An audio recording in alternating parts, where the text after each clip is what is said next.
Today we are going to see the cerebral hemisphere. Okay, so cerebrum is the largest part of the brain, and it is present in the anterior cranial fossa, middle cranial fossa, and the supratentorial part of the posterior cranial fossa, that is above the tentorium cerebelli, that separates the cerebrum from the cerebellum.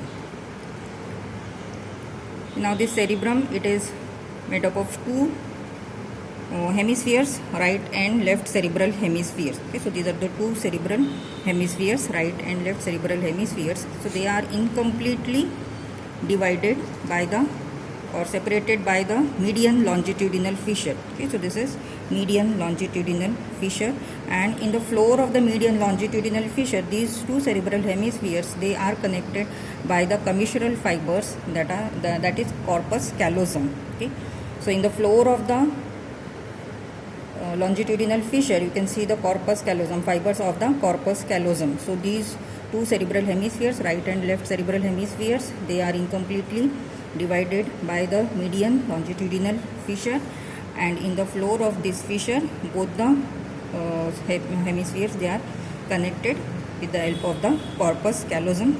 Now this longitudinal fissure, it is occupied by the sickle shaped dura mater, fold of dura mater, that is called as falx cerebri. Okay, falx cerebri. Now for the study purpose, we will study the sagittal section of the cerebral hemisphere. Okay, so here we have taken the sagittal section of the brain.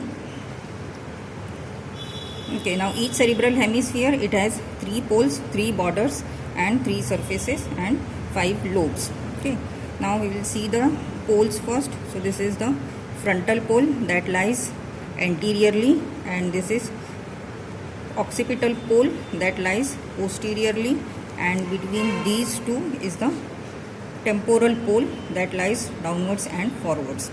Okay, so 3 poles: frontal pole, occipital pole posteriorly, and below and between these 2 poles is the temporal pole.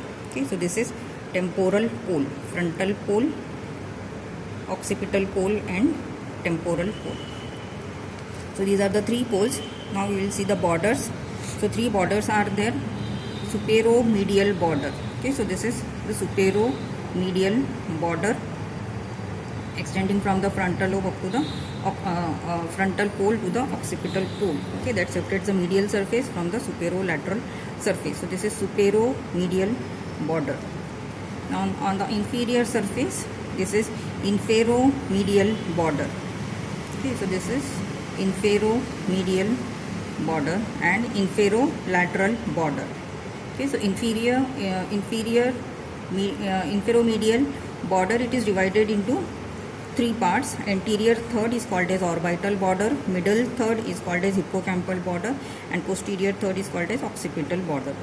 So this is inferomedial border. Then inferolateral border. So this is inferolateral border. Inferolateral, in its anterior part, it is called as superciliary border.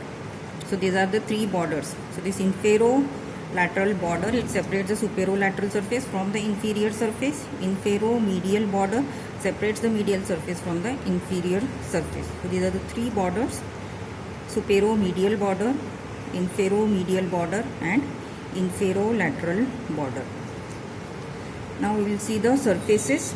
So after taking the sagittal section, so this is the flat surface, that is medial surface. So both the medial surfaces of both the cerebral hemisphere, they face towards each other. So this is flat surface, is the medial surface. Then superolateral surface. Okay, so this is superolateral surface. So superolateral surface, it is related to the interior part of the, or interior side of the vault of the skull. Then inferior surface. Okay, so this is inferior surface. It is irregular, and in the anterior, it is divided into 2 parts, anterior and posterior part, by the stem of the lateral sulcus. So this is the stem of the lateral sulcus. So anterior part is called as the orbital surface, and this posterior part is called as the occipital surface. Tentorial surface. So anterior part is the orbital surface, and posterior part is the tentorial surface. It is irregular. Okay, so three surfaces we have seen: medial surface, that is flat, then superolateral surface, that is convex and related to the interior side of the vault of the skull. Then inferior surface is irregular and it is divided into anterior orbital part and posterior tentorial part by the stem of the lateral sulcus. So this is the stem of the lateral sulcus. So these are the three surfaces. Now we will see the external surface of the cerebral hemisphere. It is not smooth. It is thrown into various folds. Okay, so these elevations, they are called as gyri, and the depressions between these elevations, they are called as the sulci. Okay, so sulci and gyri, they are present on the surface of the cerebral hemisphere.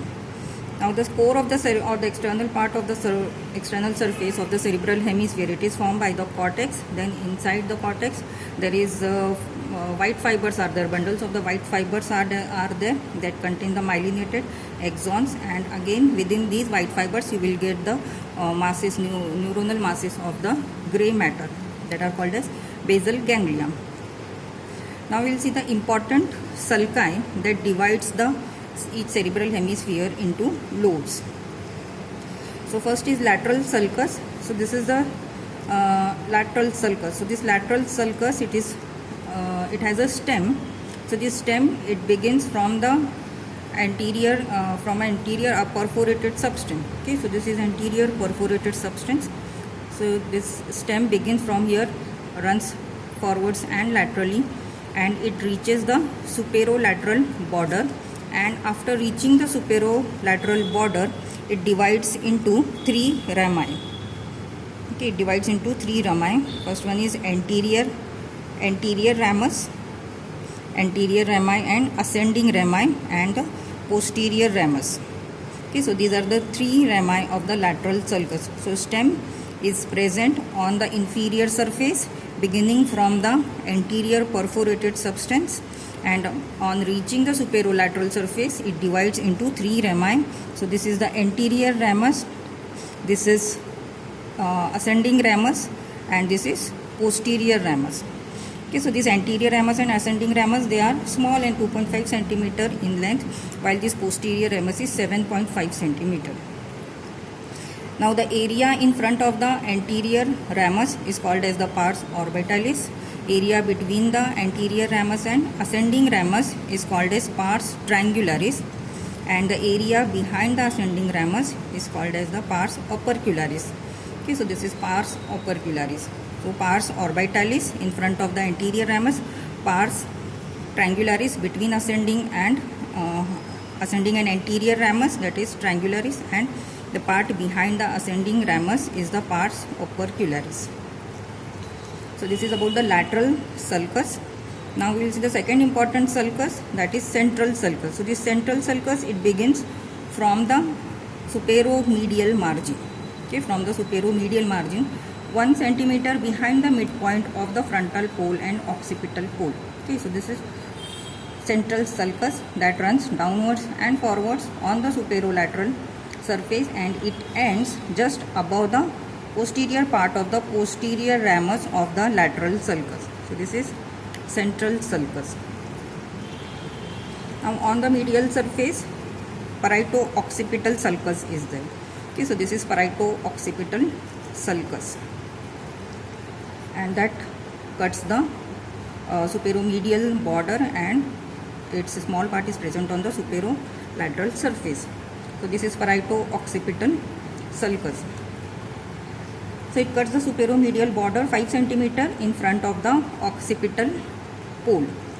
Now on the inferomedial border, a notch is present. So this notch is called as the preoccipital notch, that is present 5 centimeter in front of the occipital pole. Okay, preoccipital notch. Now these are the important sulci. Now these sulci, they divide the cerebral hemisphere into various lobes. Okay, now two imaginary lines are there. So first imaginary line, it extends on the superolateral surface from the parieto-occipital sulcus to the occipital notch. Okay, so this is occipital notch and this is parieto-occipital sulcus. Okay, so this is the first imaginary line, and the second imaginary line is drawn from the posterior part of the posterior end of the posterior ramus that lies perpendicular to the first imaginary line. So this is the second imaginary line. So first imaginary line extends from the parieto-occipital sulcus up to the occipital notch, and second imaginary line, it extends from the posterior end of the posterior ramus of the lateral sulcus, posterior ramus of the lateral sulcus up to the first imaginary line. So these important sulci, lateral sulcus, central sulcus, parieto-occipital sulcus, and these two imaginary lines, they divide the cerebral hemisphere into various lobes. Okay. Now the area in front of the central sulcus is the frontal lobe. Okay, so this part is the frontal lobe in front of the central sulcus. Now area between the central sulcus and the first imaginary line, and area above the posterior part of the posterior ramus and the second imaginary line is the parietal lobe. Okay, so this part is the parietal lobe. And the area below the posterior ramus of the lateral sulcus and the second imaginary line is the temporal lobe. Okay, so this is temporal lobe, and the area behind the first imaginary line is the occipital lobe. Okay, so frontal lobe is the area in front of the central sulcus and above the posterior ramus, that is frontal lobe. Parietal lobe is present behind the central sulcus and in front of the first and second imaginary line. So this part is the parietal lobe, and the occipital lobe is the area present behind the first imaginary line, and the temporal lobe is present below the posterior ramus of the lateral sulcus and the second imaginary line. Now one more lobe is there, that is called as insula, and that is the hidden lobe, and that lies in the floor of this posterior ramus of lateral sulcus.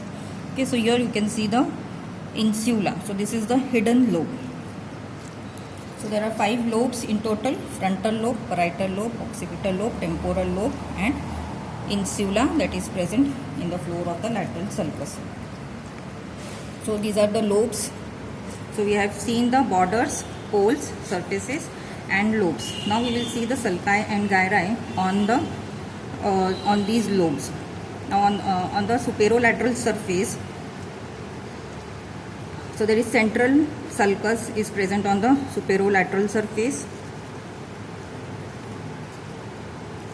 Okay, so that cuts the superomedial margin or border 1 centimeter behind the midpoint of the occipital pole and frontal pole. So this is central sulcus. It runs forwards and laterally and ends just above the posterior ramus of the lateral sulcus. Then in front of the central sulcus, there is precentral sulcus is there. So this is precentral sulcus, and that runs in front and parallel to the central sulcus. So this is precentral sulcus. Now the elevation between them is the precentral gyrus. Okay, so between central sulcus and precentral sulcus is the precentral gyrus. So this is precentral gyrus, and that is motor in function. Now in front of the precentral sulcus, the remaining frontal lobe is divided into 3 gyri by 2 sulci. So superior frontal sulcus and inferior frontal sulcus. So these 2 sulci, they divide the frontal lobe into 3 gyri: superior frontal gyrus, middle frontal gyrus, and inferior frontal gyrus. Okay. Now this inferior frontal gyrus, it is invaded by the anterior ramus and the ascending ramus of the lateral sulcus. So these are the important sulci and gyri present on the frontal lobe. Now on the parietal lobe. So in the parietal lobe, behind the central sulcus, just behind the central sulcus, there is a sulcus running parallel to the central sulcus, that is called as post-central sulcus. Okay, so this is post-central sulcus, running behind parallel to the central sulcus, and the area between them is the post-central gyrus. Okay, post central gyrus, so that is sensory in function. Then the remaining part of the parietal lobe is divided into two lobules or two gyri by a intraparietal sulcus. Okay, so this is intraparietal sulcus, and it divides the remaining part of parietal lobe into superior parietal lobule and inferior parietal lobule. Okay, superior parietal lobule and inferior parietal lobule. Now this inferior parietal lobule, it is invaded in its lower part by the posterior end of the posterior ramus of lateral sulcus. So this is the posterior ramus and this is the posterior end. Okay, and here it is covered with one gyrus that is called as supramarginal gyrus. Okay, supramarginal gyrus. Now again in inferior parietal lobule, this inferior temporal sulcus, it invades the inferior part and it is covered with the gyrus that is called as angular gyrus. Okay, so these are the important sulci and gyri in the parietal lobe. Now occipital lobe. Now in the occipital lobe, there is transverse sulcus, transverse occipital sulcus is there. Okay, transverse occipital sulcus. Okay, that begins from the superomedial border just behind the parieto-occipital sulcus. Okay, so this is transverse occipital sulcus, and here we will get the lateral occipital sulcus. Okay, that divides the occipital pole into superior and inferior occipital gyri. Okay, lateral occipital sulcus divides the occipital lobe into superior occipital gyrus and inferior occipital gyrus. Now just behind the occipital pole, there is a curved sulcus is there with lateral convexity, that is called as lunate sulcus. Okay, so this is lunate sulcus. This curved sulcus is lunate sulcus, and it is invaded by, or in front of this you will get the end of the or terminal part of the calcarine sulcus. Okay, calcarine sulcus. So this is the part of the calcarine sulcus. This is lunate sulcus. This is lateral occipital sulcus, and this is transverse occipital sulcus. Okay, now this lunate sulcus is operculated in function. Okay, and its lips separates the striate area medially and peristriate area laterally, while its walls and floor, they contain the parastriate area.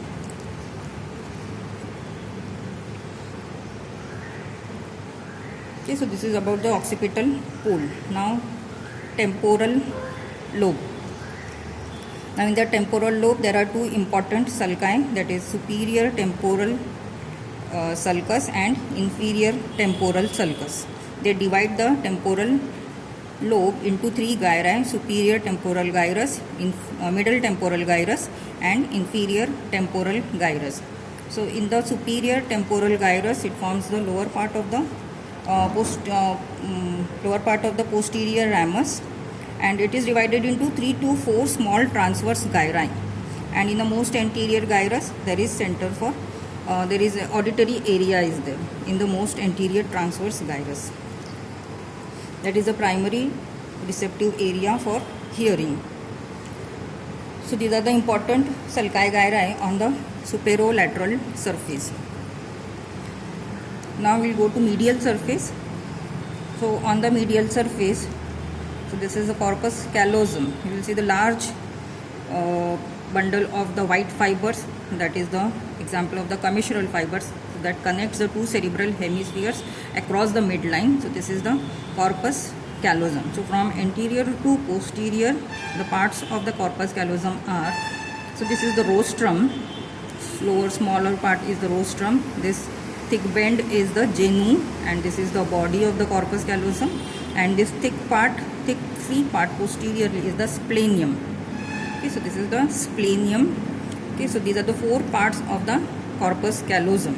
Okay, so here you will get the rostrum, genu, body, and splenium. So these are the parts of the corpus callosum.